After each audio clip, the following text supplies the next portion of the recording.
Well, good morning, everyone, and welcome to our Tuesday morning Snug Harbor morning reflection.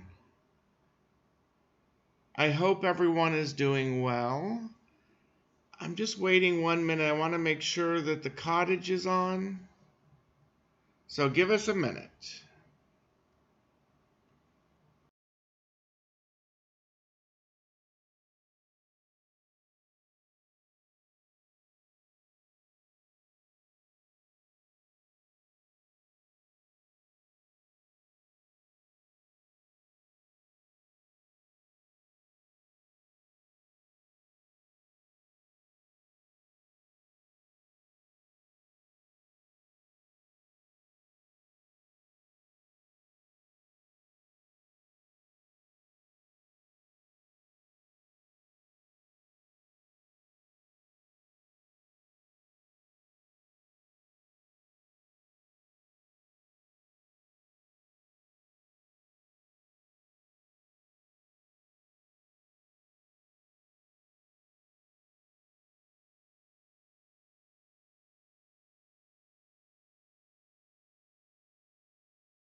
Well, guys, we're just going to get started, and hopefully the cottage is on.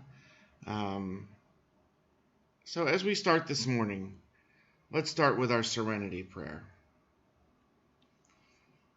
God, grant me the serenity to accept the things I cannot change, courage to change the things I can, and the wisdom to know the difference.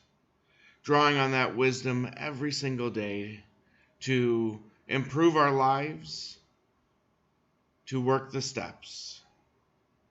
Let's reflect on our opening song.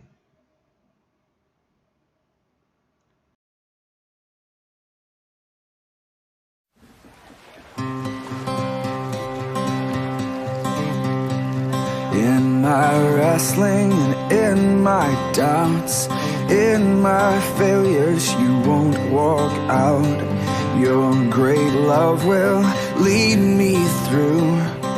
You are the peace in my troubled sea. Whoa, you are the peace in my troubled sea.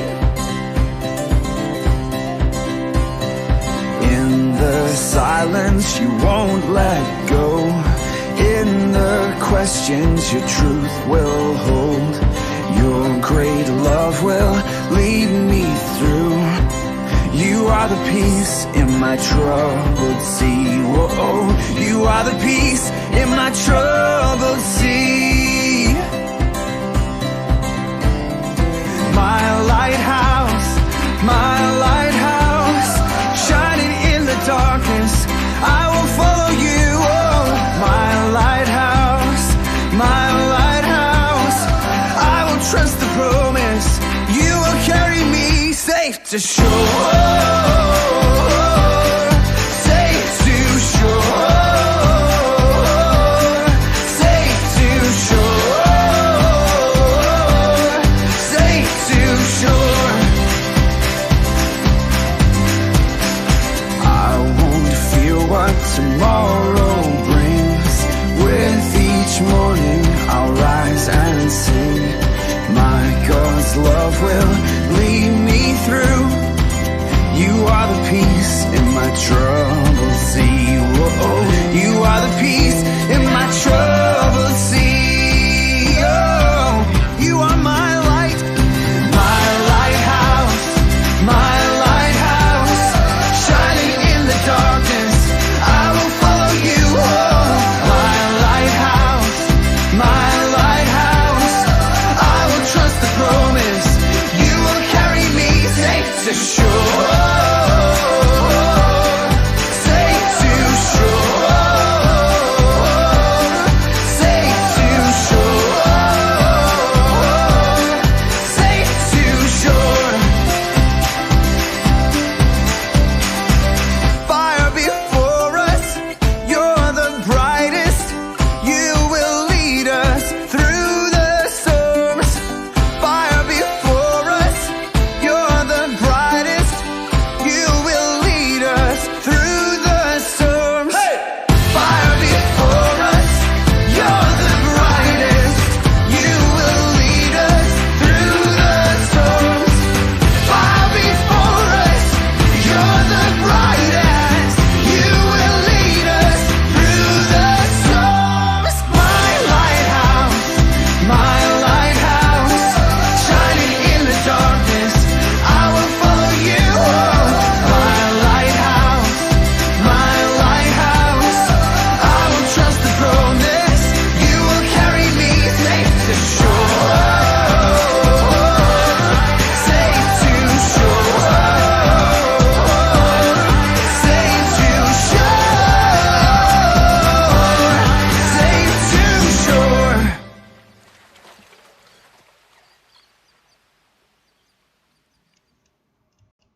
All right. So as we pick up back on step 9.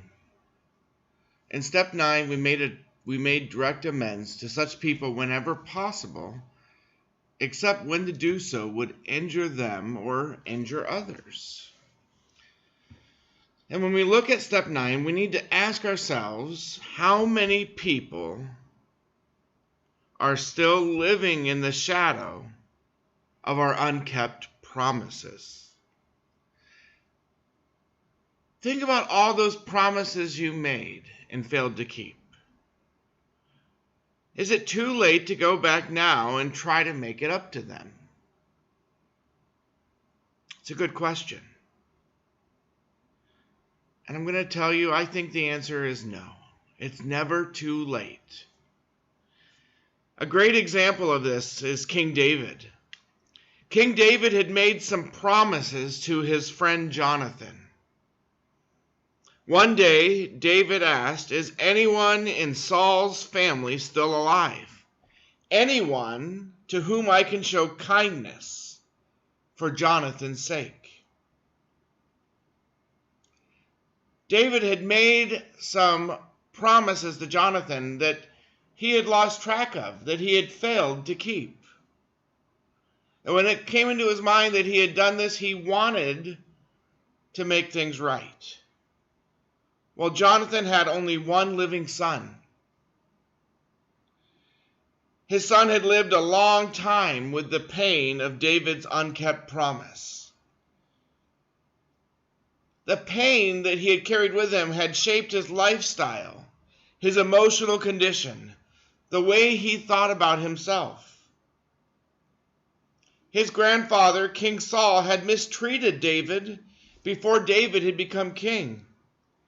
Perhaps he was afraid that David would also mistreat him as repayment because of what his grandfather had done. Perhaps he had begun to take the guilt of his grandfather's sins upon himself. Guilt and sin have a way of doing that. of being passed from generation to generation. And that's why it's so important that we put a stop to it. Generations of fear and guilt had been laid upon Jonathan's son until David remembered and fulfilled his promise. And he made things right. He made direct amends. There are probably people in our lives who've been affected by the promises that we've failed to keep. That's why it's so important that we try to fulfill whatever promises we are able to. And when we can't, the least we can do is ask what our neglect meant to those whom we disappointed.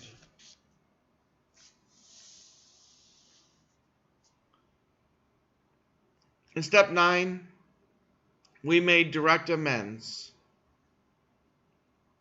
to such people whenever possible.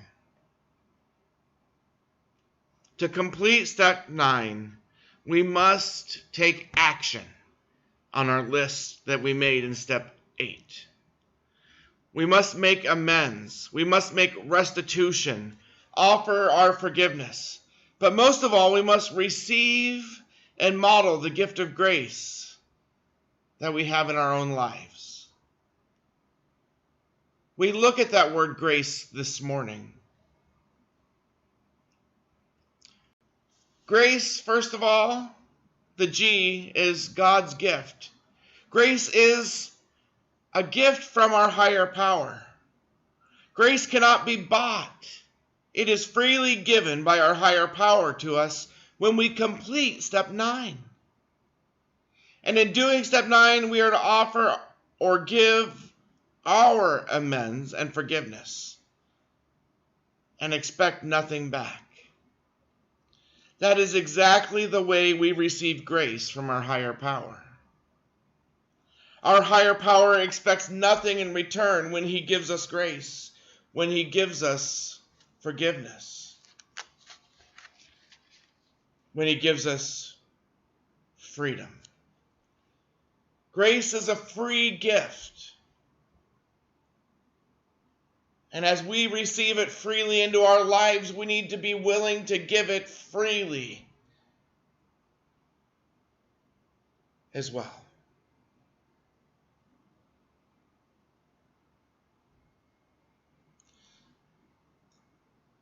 The R in grace stands for received. Grace is received by faith. We can't work our way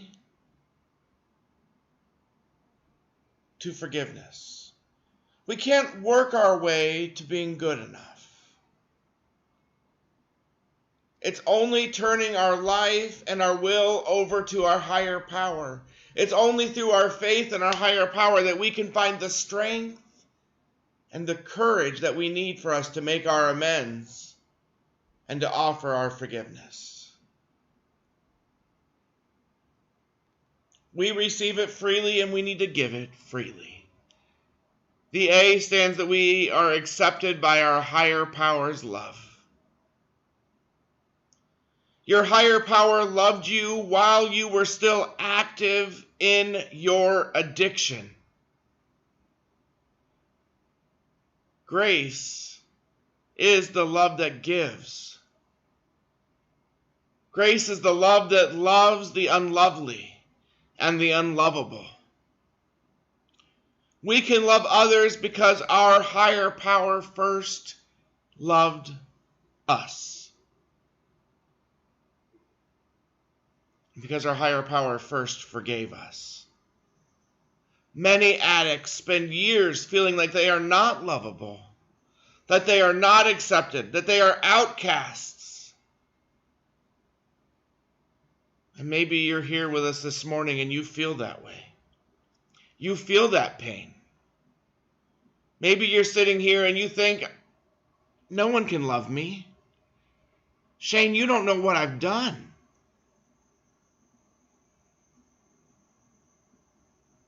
My friends, it's through our higher power's grace that we realize that we are accepted, that we are loved, and that we're capable of showing love and receiving love in our lives.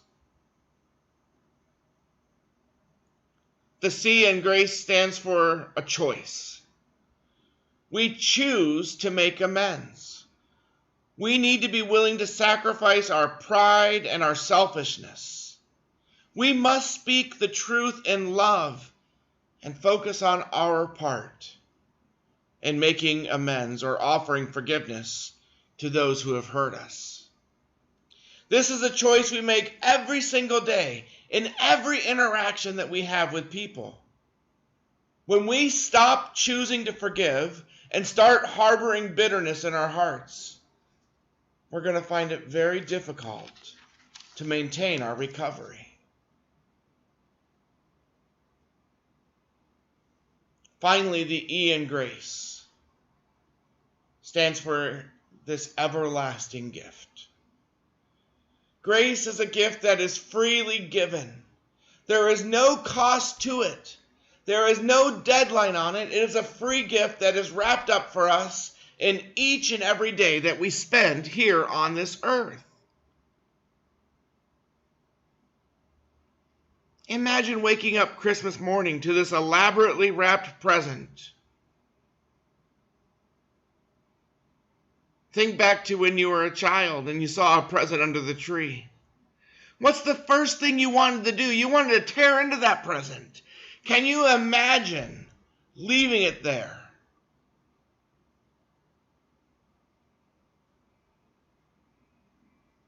Can you imagine not opening it?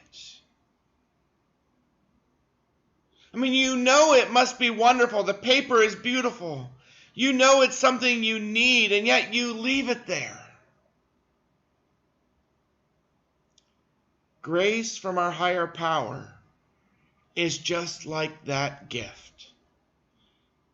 It's a free gift. It was given for you, and yet too many of us spend our lives never having opened the package.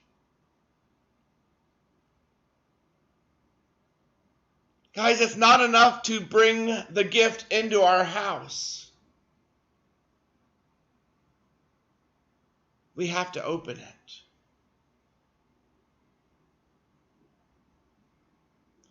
You have to open it to experience the wonderful, magical contents that are inside. That is grace. If we don't open the gift of grace, we can never truly experience the freedom of making amends to those we have hurt.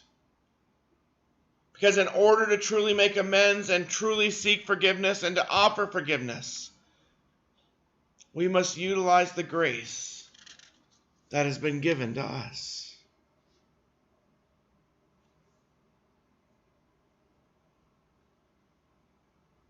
Will you open the gift?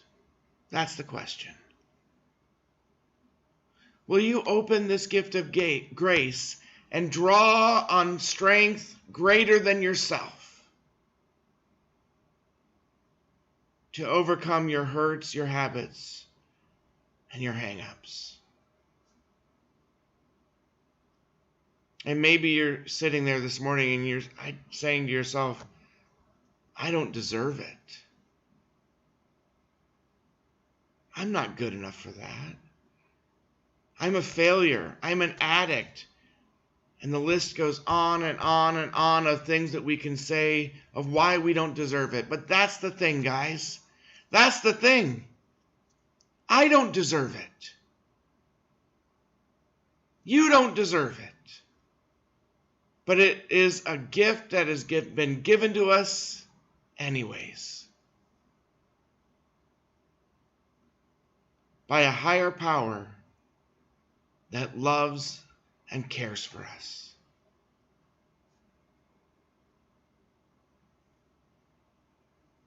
As we think on that this morning, I invite you to watch our Song of Focus on the day ahead, and it's entitled You Say. Because, guys, we call ourselves all kinds of names.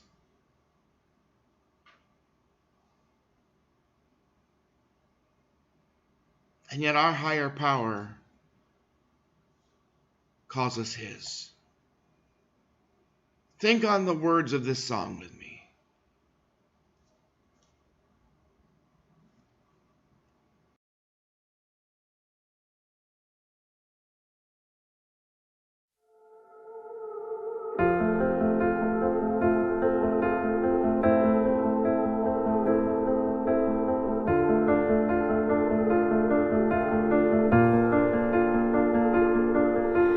I keep fighting voices in my mind that say I'm not enough.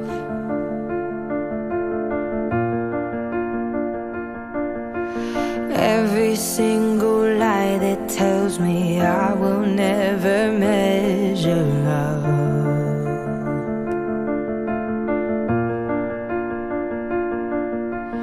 Am I more than just the sum of every high and every low?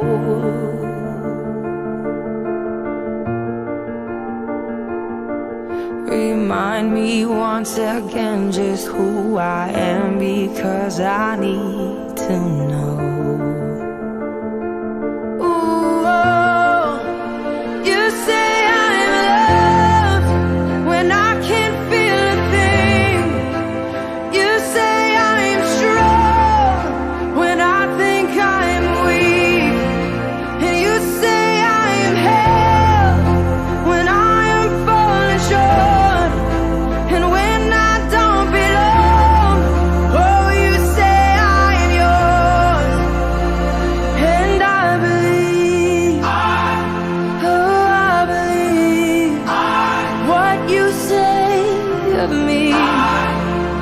I believe the only thing that matters now is everything you think of me.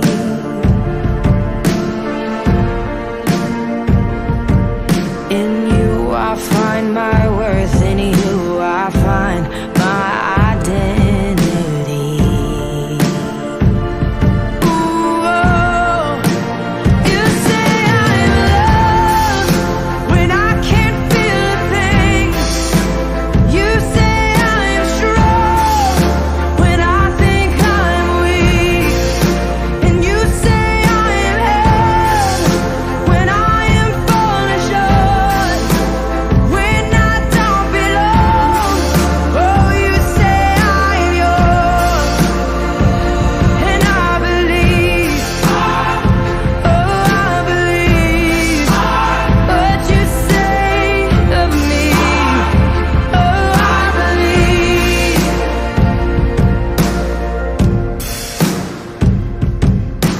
Taking all I have and now I'm laying it at your feet.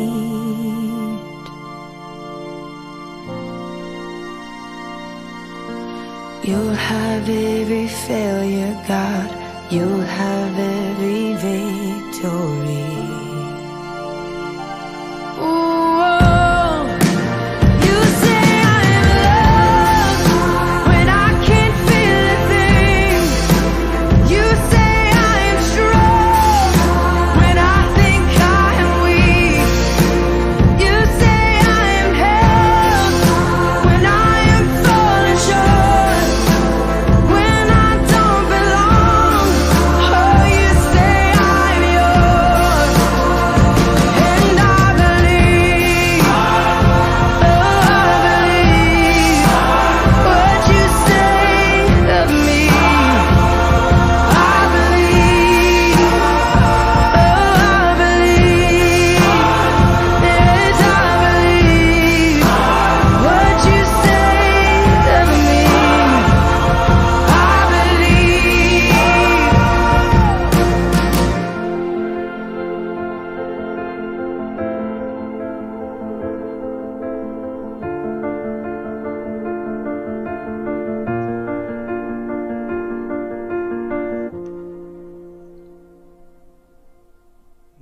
all tell ourselves so many lies.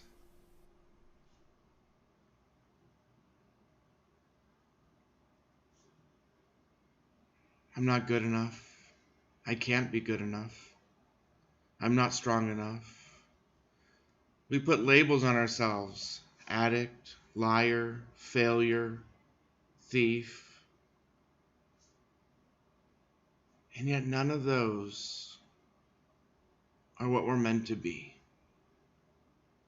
In step 9, we make right the wrongs that we have done, to find freedom, to live the lives that we are called to live. Would you join me in our serenity prayer?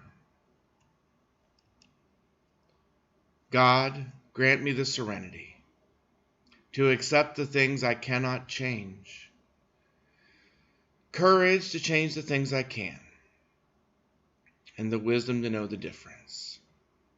Amen. Guys, I hope you have a great day. A day that you find revelation on your recovery journey. As always, you're in my thoughts and prayers. God bless each and every one of you. I'll see you soon.